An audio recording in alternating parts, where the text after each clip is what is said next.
welcome to Sidekicks, the weekly cybersecurity podcast hosted by Richmond Advisory Group's principal analysts. That's namely me, Rory Duncan. And me, Christina Richmond. This podcast is your go-to partner for understanding the cybersecurity market, industry trends, and the real-world challenges of protecting organizations today. Rory, how are you? I am not bad, thank you. Spring is here. I know, it's funny. People will be, oh gosh, Rory, can you not just say, I'm great? Well, I suppose it's a Scottish thing. You know, you can say you're fine or not bad or somewhere between okay and horrendous or something. You know, something on the scale. It's okay today. It's okay. And you, it's Christina? Okay. I am fine. Mm-hmm. Hooray. There we go. And, you know, in the lexicon of the rooms, if anyone in our listener group has been in any of the 12-step programs, FINE is an acronym. Do you know what it's for? No. Well, we won't say the word. We'll be proper, but F, up. Yeah, so insecure, neurotic, and emotional. So I am fine. We'll just leave it at that. That's the tagline for this podcast, though, isn't it? I thought. Did I not put that on Podbean? I can't remember. Oh dear. Fine. Oh, we're off to a running start, aren't we now? Hooray. Well, before it descends further, let's talk about the newsletter. So shout out again to our newsletter, which you can subscribe to via richmondsadvisorgroup.com. Shout out to new subscribers. And if you haven't subscribed to our newsletter yet, you can do so. We'd be very pleased if you did. Christina, what kind of thing can people expect in the newsletter? You know, it would be funny if we said, no, don't bother. No, we would not be excited if you subscribe. I'm so glad you said we are excited because we are. Yeah. Yes. So the latest issue talks about our episode on the future of MDR, and it looks at the next wave of MDR and XDR services. It links to last week's podcast episode where our friend and guest Ross Young, who is a former CIA officer and he is the CISO Tradecraft podcast co-host, he talks about something that most cyber pros really don't want to talk about, and that's money and budget.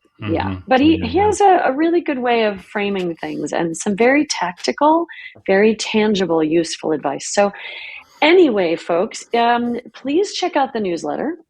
Subscribe. You'll get links to all kinds of things, including the podcast that I mentioned from last week, and also some of our blogs.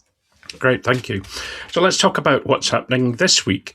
And Christina, we've not really covered news stories for a little while, have we? We've been busy doing lots of other things. So my question is, has anything happened? I don't know. Maybe? No, nothing. The world stopped while we were in our own bubble. No, of course something's happened, Rory.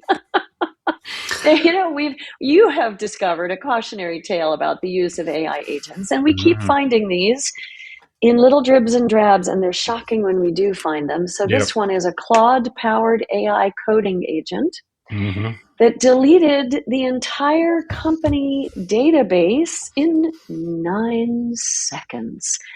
Backups zapped after the cursor tool powered by Claude went rogue. Yeah, Yikes. Indeed. And I've already got an update on that, which just literally came across the desk, so we'll talk about that. Okay. M&A is a topic we often talk about. It's one of the more interesting things that we cover, and certainly people like to hear about it. And we've kind of had a lull again in the coverage of that, but it was an interesting one. It's a small acquisition, but Airbus, which is the France-based European airline manufacturer, the rival to Boeing in the US, announced that it was buying a small cybersecurity company called Quarks Lab. And this is very much a sovereign cyber play in the same way that many other European firms, as well as the EU themselves, are looking to, I guess, reduce their dependency on US-based technology firms. Sure, that makes sense to me, given the state of the world. And good for them. I'll be really interested to hear more about that, Rory. to be honest, I scanned the notes on that. I was more intrigued by the first bit of news. Yes. I'm intrigued by the Quarks Lab acquisition, though, because it does signal geopolitical tectonic shifts, and there are a lot of those occurring right now. And, we had your monarch here in the U.S. He may even still be here with the Queen. And they had a lovely day in New York City, apparently, yesterday. Yeah. But anyway, I saw some great some pictures. Coverage of them. The King was in Harlem at a kind of a greening the city project. Yeah, so they had a little garden area. Yeah, garden area with school kids, and one of them was saying, "You're a nice man, Mr. Charles," which I thought was great, very cute. You have nice hair. Yeah, one of them said that's to the great. King. I know, and he said, "I do." Oh, good. I know. I'm sure. And the Queen went to visit Winnie the Pooh. One of my favorite characters. Oh, I didn't know that. The original Winnie the Pooh bear, bought at Harrods in 1920 by A.A. Milne and given to his son, Christopher Robin. Really? Is at the New York City Public Library. I didn't know that. So she went and visited good old Winnie L'Ourson, as the French like to say, and read some Winnie the Pooh stories to children. Isn't that lovely? That is nice, yeah. Much nice. Yeah. And then this week, who do we have on this week as a guest? Yeah, I'm excited to have Corey Daniels, Chief Security and Trust Officer at LevelBlue, join us. He's got quite the background and came out of IBM, then TrustWave, and then came over with the acquisition to LevelBlue. And he isn't just a CISO, he's also the trust officer. So we have a lot in store for us with that chat. Nice.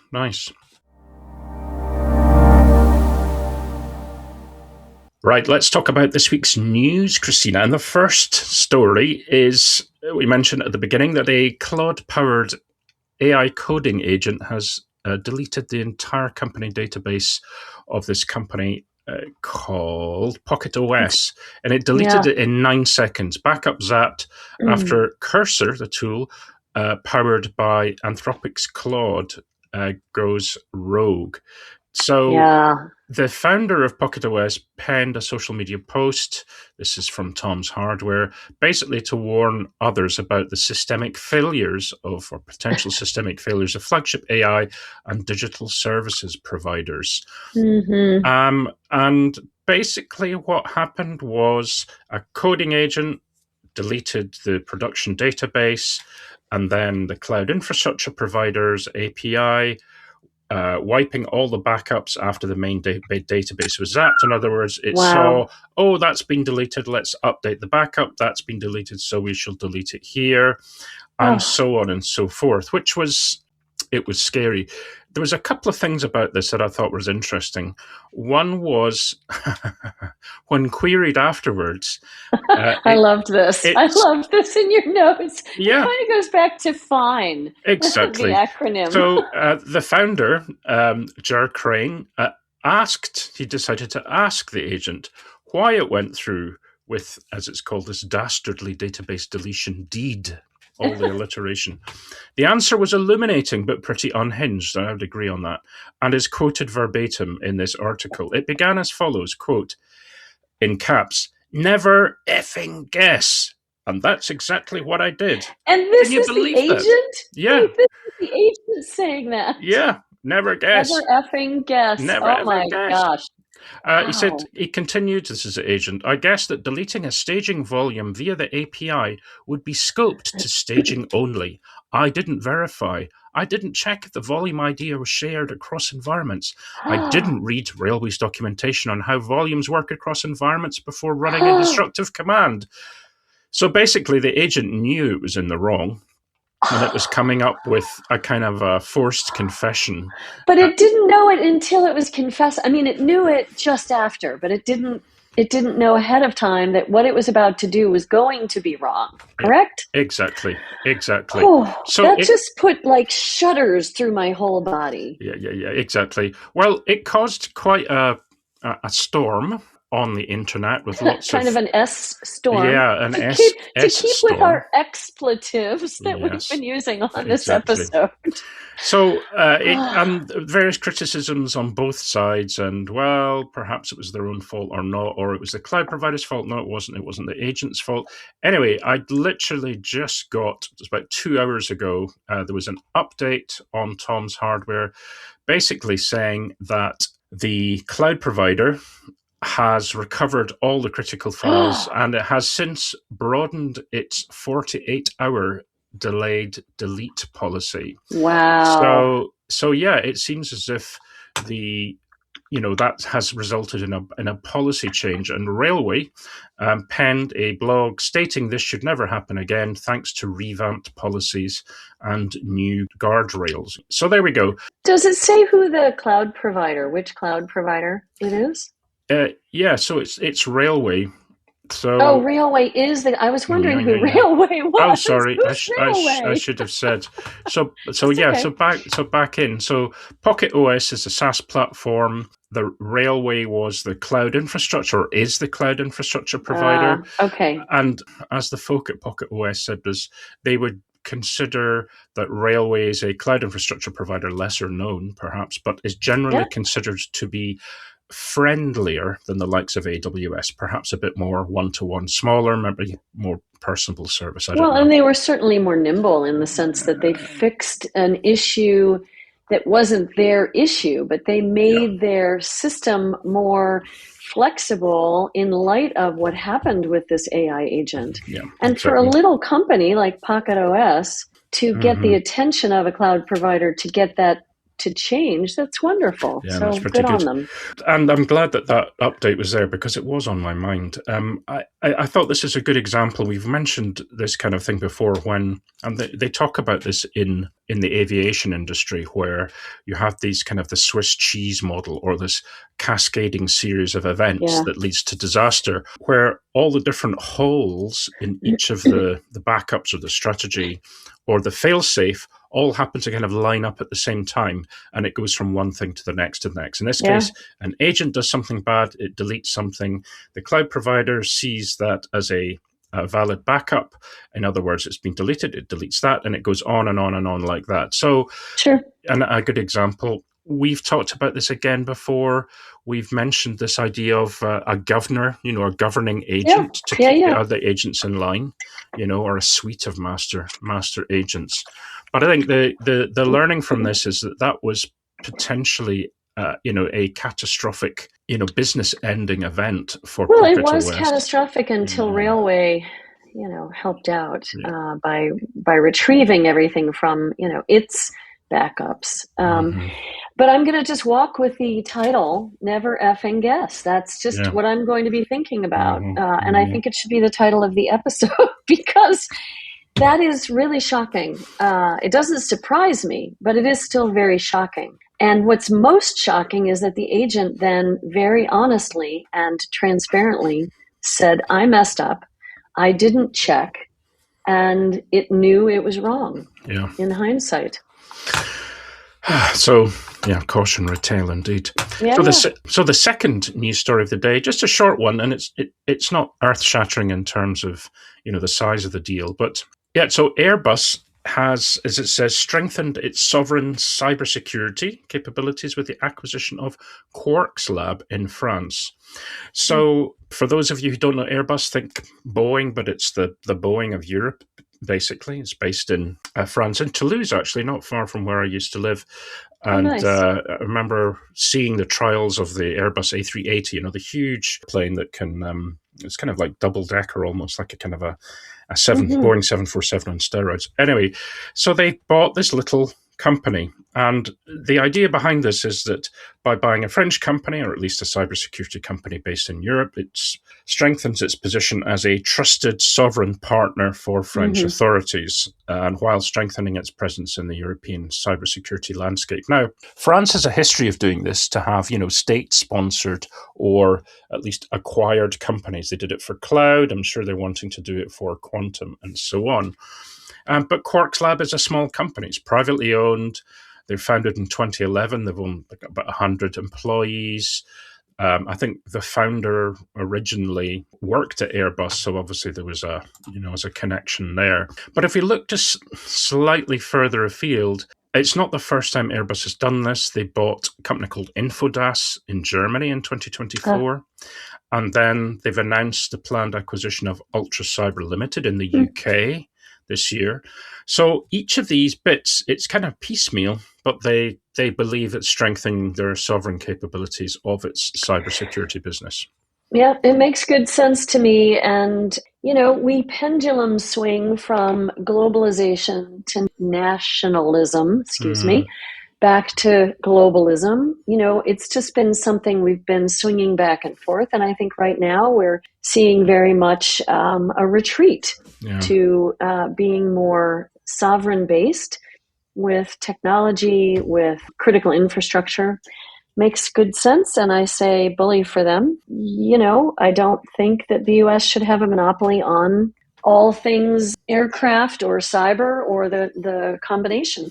Yeah, well, and I think there's a culpability here with Europeans as well, and it kind of extends more broadly the fact that the Europeans have been very reliant and haven't really invested in the same way that the US has done in its homegrown talent. That's why many of the best and brightest of these companies that are developed in Europe then become snapped up by US firms. I think also something like Israel, it's very much a conduit to next stage investment through the US. It's not through the wider Europe in general. So there is we need to do something better because the US technology is so great if you think about the investments that are being made.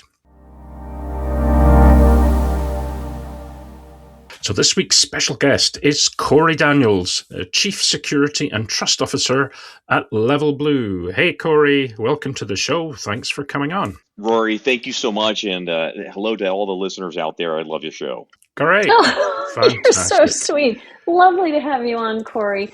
Corey and I met at RSA and had a lovely chat. And I'm just so grateful that you could come on and talk about anything that we decide to chat about. So the softball question that we usually start with, which I warned you about, is what keeps you up at night, Corey? Oh, Christina, this is one that is particularly topical, and hopefully we haven't exhausted on. But the illuminating advances in AI and flavor, of the week and Mythos and all the talk recently about Mythos. But what's keeping me up at night right now is just the rapid technological advancement we're seeing, and that competition breeds organically, and the security versus threat actor delta and gap widening between how does security programs continue to stay tip of the spear, but recognizing that our policies for vulnerability identification remediation even relevant anymore. I mean, we look at some of the traditional language of handling your criticals, handling your highs, handling your mediums, your low. And the performance that we're seeing, never mind of Mythos, but coming from like Anthropic's Opus or other AI agentic-like capabilities, is just signaling that the way we handle traditional hygiene must be handled in a way in terms of speed, in terms of top-down support, in a way that we've just never really comprehended. Like we talk about it, but the concern of time to exploit versus the readiness of many security organizations' ability to handle ungoverned threat actor use of models like similar or like Mythos is very concerning. Oh boy, you have just opened Pandora's box, and I love it. I really do love it because I have been really reading and thinking and chatting about Mythos recently, and I'm actually writing a blog on it, and I was interviewed by NPR a few days ago. I don't know if they'll use anything I said. It probably wasn't that illuminating. I want to go back a little bit to how you started about Mythos. This ability to respond, this ability to look at vulnerability from exploit to remediation has now accelerated, number one. But number two, you mentioned the attacker's use of a model like Mythos. So say more about which ones specifically are you most worried about? Attackers getting their hands on something like Mythos or Opus 4.6 and using it for ill gain, or our ability to respond? Can I say all the above? I believe strongly in control what you can control. And threat actors will have access to this. It's not a debate of whether they will or not. They will. So, they will. My concern is keeping that up at night is that that's not even keeping me up at night as much as how much does any security leader or any business need to assess their cyber defensive operating model, people, process, technology, and start asking, do we have the right skills right now to start looking at the idea and the concept of combating AI versus AI, but the illuminating data and conversation using Mythos as the example, right? Because I think that is important, that it won't be just Anthropic and Mythos. Like that is just the latest. And every vendor out there or organization that's in this game will have capabilities catching up within the year to what Anthropic has articulated in its concern. So that skills of, well, how do we look at combating AI, and how much do we need to look internally and assess the skills of the team that we have, assess my own skills as an individual and as a leader? How do I articulate these risks about the importance of, we're at a stage that was conceptual of this AI versus AI, but it really feels like we're there. Like it's not this thing that's in the future. This is something that if you're a leader not looking at how to apply AI into your defensive model and AI into your program, then you're really going to be putting your team and your business at risk at the ability to handle the speed and the veracity that we'll see threat actors be able to execute, because we see two major things.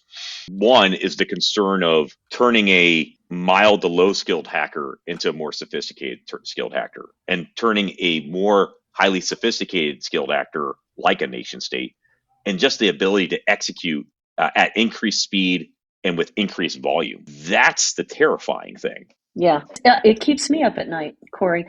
To be honest, you said a mouthful, right? You said things like, okay, increase speed. We need to increase our speed by using AI. And I would say to you, if a leader hasn't started building AI and agentic AI capabilities into their security program, they're going to be run over really fast. I mean, you were saying it a little bit more gently, but I would say, folks, you've got to get on the bandwagon.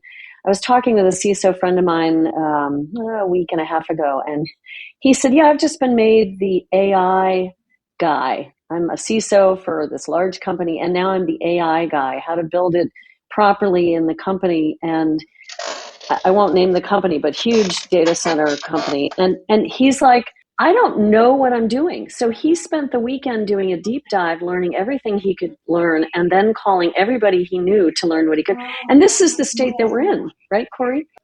This friend recognizes that there isn't enough training material, that we are in the fastest paced onboarding of technology ever in the history of IT, that he has to skill up and be the leader in something he doesn't quite understand. And he's an OG, he's a graybeard, like the three of us on this, podcast. He's got to skill up faster than he ever has before. So it's definitely keeping my friends up. It's definitely keeping me up, because not only is the threat increasing in speed and complication, but it's also the response. No, but I want to go back, Corey, to the hygiene and the program elements that you mentioned. Let's talk about the real stuff in our program. What needs to change? Risk management, ? How we work with our controls, ? What do you think needs to change as we go forward? I think the biggest priority, which is also one of the hardest, is culture and how to look at elevating fluency at a way to elevate the floor of the entire organization in being mindful and situationally aware of what these threats mean and what they mean to the business. And I'll give an example of, you see some organizations going like, you know what, as part of the KPI of someone's performance review, every member of this business is going to be able to demonstrate how they vibe code and how they're applying AI into finance, account payable, HR, legal, go down the list of key business functions. But then thinking about, well, how are they going to do that? And that's just controlling and the concern of your own attack surface from a I'll call it from the security leader angle and risk management leader angle.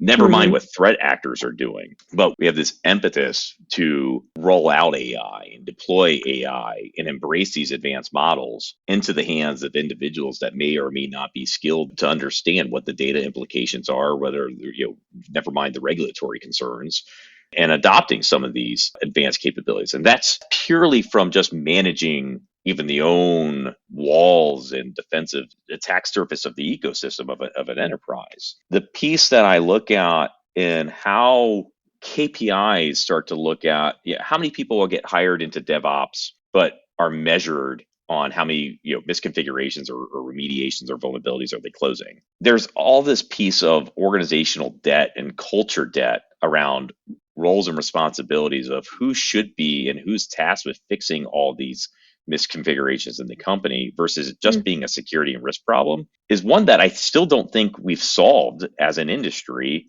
And now we have these advanced models that, unless organizations are able to sort this out and either apply AI to help with misconfiguration and vulnerability remediation to lighten the load of humans to be involved to do that, are just going to be caught at extreme exposure, especially over the next 2 years. While I think you framed it well.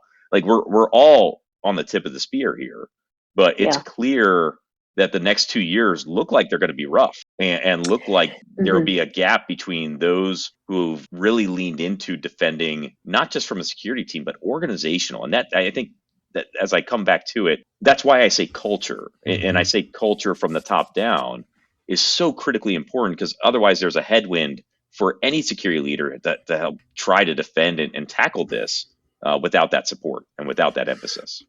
In many ways, I still have a relatively fresh eye when it comes to cybersecurity, although I have kind of earned my grey beardness in other parts of the tech industry.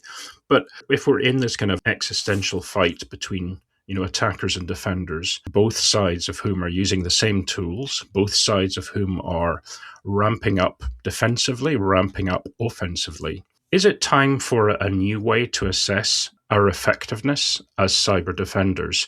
To your point, if you think about the attackers, they're looking at cyber criminality. They're looking to extort money. Their KPIs are different from the defenders, right? Is it time to look at a new way of measuring effectiveness when it comes to defense, and not in, let's say, the human way that we've done before? And that might seem a little bit abstract, but it would seem to be that if we match the approach that the attackers are taking, but with a, let's say, doing good hat on as opposed to a doing bad hat on, that might be a way to try and bridge the divide between the two. I don't know. Absolutely, Rory. And I love what you phrased there. We do see some analysts communicating the need for the industry as well to, how do you shift from volumetric, traditional activity-like based metrics into more outcome-based metrics. And when I say metrics, like outcome-based positioning is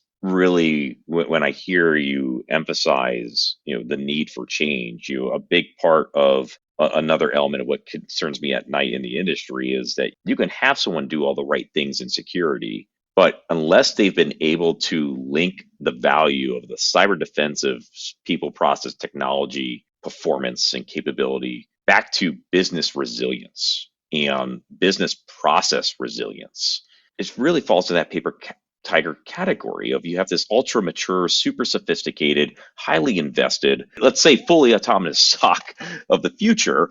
But if it's not able to articulate the confidence to the business, and this is where I put that emphasis on trust, if it's not able to have an explainability and defensive readiness to the threat actors, either nefarious or intentional or unintentional in nature, to key business systems that are required, as part of for that function to run. And then as you look at that key business's role in someone else's supply chain, that supply chain is able to keep up and running. This explainable positioning is really what I encourage for security leaders to start thinking about, and look at your policies and look at your metrics that you have today, and start to think about, what is the so what of this data, and is the so what of this data still relevant for this new attack surface that we're seeing acted upon between our own organizational adoption of AI, which is a different problem set, but some familiar stories of when everyone leaped into cloud on their digital transformation journey. This AI transformation journey is going to challenge us in a way that cloud did not, and in terms of both financial predictability and defensive and regulatory concerns and risk. So that's, I emphasize that in particular of, I don't have all the answers, but assessing how we become more intentional in our policies, more intentional in our metrics that we communicate, to communicate explainability and confidence in the predictability of our resilience against these threats and to our own business. I love it. The outcome-based versus the metric-based. And it's very much related to the conversation that Rory and I have been having quite a bit lately about deterministic security versus probabilistic security. And so I don't think we'll be 100% probabilistic, where we're accepting a certain amount of risk based on desiring that outcome that you're stating, Corey, whatever that outcome is that you desire. Likewise, I don't think we'll be as deterministic as we used to be. So we'll be gradually, I think, moving more towards accepting a certain amount of risk in favor of gaining the outcome that you desire as a business, but having the knowledge and insight of what those risks are that you're willing to accept in a way we haven't done exceedingly well at doing in the past. Would you agree with that statement? Absolutely. And I would frame it of how the role is evolving, and certainly how it's evolved for me in particular, as I've seen this over the last 5 years, even in just owning the security leader hat as opposed to advising other security leaders on it, is really the difference of how important it is to provide an informed risk decision as opposed to the business making uninformed risk decisions. And that for me has become a critical mark, and it takes a village, because there, whether a security leader is able to do that with a tailwind, with the support of the company inviting that security leader to the table with that perspective, or it's a headwind in whether someone wants to hear it or not, illuminating those deficiencies or the gaps or concerns or perceived gaps and concerns is really going to be important now more so than ever. Yeah, indeed. And our conversation has become kind of almost philosophical towards the end. But Christina, it tends to do that, doesn't it? It does tend to do that. And, Rory, I don't know. I feel like we're just getting started with Corey. I know. And here we are at the end of our time. And so what I'd like to ask, Corey, is that we can invite you back again to talk not just about this, because I think this is fascinating, and I want to drill down a little bit more into this philosophical area, but also we were going to chat about how we reskill our leaders, how we help the next gen folks come up the ranks. And so we'd love to have you back on if you're willing. Oh, absolutely. It is my absolute pleasure to join this group. It's phenomenal topics. I thank you so much for the what you tackle every day and every week and help elevate with our community. I'm happy to be part of that. Oh, bless you. Well, thank you so much. And we're going to say bye-bye here, but we'd love it if you'd stay on just for just a minute after the recording ends. So, Corey, thank you so much again. Have a wonderful rest of your week, and we'll talk soon. Christina, Rory, thank you so much for having me on. Thank you, Corey. Bye-bye. So another great discussion this week. Corey was a really good guest. What a fantastic discussion we had. He's so articulate and knowledgeable. And, I really did want to talk to him also about how he helps his teams But hey, Mythos is really top of mind. I'm certainly thinking about it. I'm so glad he brought it up. Well, it's the topic that's not going to go away anytime soon. Whether you believe it fully or you think that some of it might be hyperbole or not, even if a little bit of it is true, it's something that should keep all of us up at night and will be something we'll keep talking about, I'm sure, until the next model comes along. And then, we'll have to talk about that, of course. It's the way it goes in the crazy world of AI. Absolutely. So listen, we should probably wrap. And on that note, we would love to hear from you, our listeners. What would you like us to talk about?